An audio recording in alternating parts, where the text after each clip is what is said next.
every time. Why don't people set big goals? I think one is fear. The moment you take a big goal, people are scared of failure. One other thing is, how many of you make commitments that you don't achieve? That means you make a commitment to someone and you're okay if you don't achieve it or you don't keep it. You make a commitment and it's okay not to sometimes. But as a routine, is that you? Not as a routine. Generally, when we make a commitment, we want to keep it. Isn't it true? And that's the reason a goal is a commitment to yourself. People are scared, saying that if I give this commitment, if I say I'll do it, what if I fail? They're scared. They're very, very, very scared. Because what do we call people who set a goal, say something and don't achieve it? What do we call them? You tell me you'll come at 10 and don't turn up. What do I call you? And you tell me you'll do something and you don't do it. What do I call you? Liar. Liar. And we don't want to be called a liar. And now you're lying to yourself. So the first thing is fear. First thing is fear. What if I fail? Oh, you're saying write a big goal, but I won't tell anyone. I'll do it internally. And that also you're scared. You say, oh, instead of a 100% growth in my company, I'll do 10%. The second is poor self-image. If you watch sports, the best place to watch this is when you watch Wimbledon. You have all of these guys. Have you heard about this whole concept called fear of success? Fear of success. And you get this guy who is unseeded or lower seeded, comes right up to Wimbledon finals. Happens so many times. Anyone sees Wimbledon? Yeah? They come so many times to finals.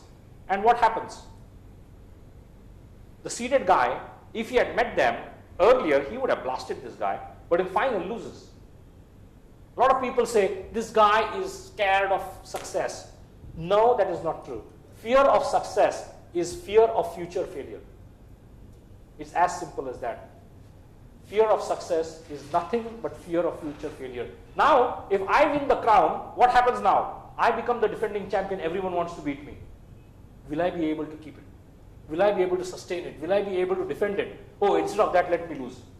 That happens in the brain. I work with sports people and I see that unless that is removed, people don't feel free. So one of the things that we need to do when we work with people is get the self-image right.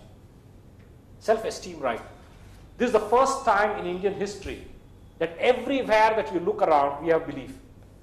And that's the reason, you know, how many years in the industry, sir? How many years in the industry? 20 years. I can bet for him and all in HR, I can guarantee this. People who were born after 1975 or 1980 are restless, are arrogant, and do huge amounts of stuff out there, and huge attrition rate in those people. Isn't that true? Compared to people who were born before that. And the reason is, there's nothing wrong with them. The reason is, I remember when I'm 1966, I remember going to a milk booth with a aluminium foil which gave us 1 bottle of milk every day. I remember living in scarcity. I remember in the early impressions of my life hearing no for a lot of things. Today's kids are normally single child or 2 children and both parents working, income is there, and I have no problems. In fact, when I go with my daughter is 6 years, 5.5 years old, when I go with her to a toy shop, it's a 2-story toy shop.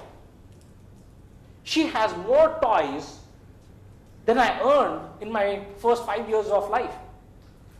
If I take that wealth of our toys. I'm just wondering, these people have never heard the word no. They have never ever heard the whole aspect of you can't do this, and they now come to work and somebody tells them you can't get promotion. What will they say? Well, I don't understand this whole thing that you're telling me no. What does that no mean? So they rebel. Leaders of today need to understand the generation of today. The earlier generation had no belief. My generation had no belief that you could achieve anything. Why? Because look at all the companies and the sizes of those companies were small. This last 5 years, we have gone out and taken JLR. We've gone out and taken all the biggest companies in the world. Today, this is the time when industrialists have gone out and taken and purchased the biggest companies in the world. The biggest icons of the world are in India today. We were not selling our companies in the last 3 years. We were buying companies outside. This is the belief. It goes into sport. Dhoni is a young guy of a new generation. He believes he can win.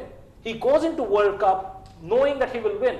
He is willing to take risks. Imagine T20, he is willing to take the risk at the last over and give it to someone who is not bowled at all, RP Singh, and not give it to Bhaji, because Bhaji said, no, I can't do it. And then goes and wins the T20. Sehwag, again a kid of the new generation, he does not think World Cup is big, I can't hit a 4 of the first ball. He says World Cup is big, I need to hit ball 4 of the first ball. Completely different paradigms. This generation will achieve far more than what the earlier generation achieved, not by arithmetic progression, but phenomenal geometric progression.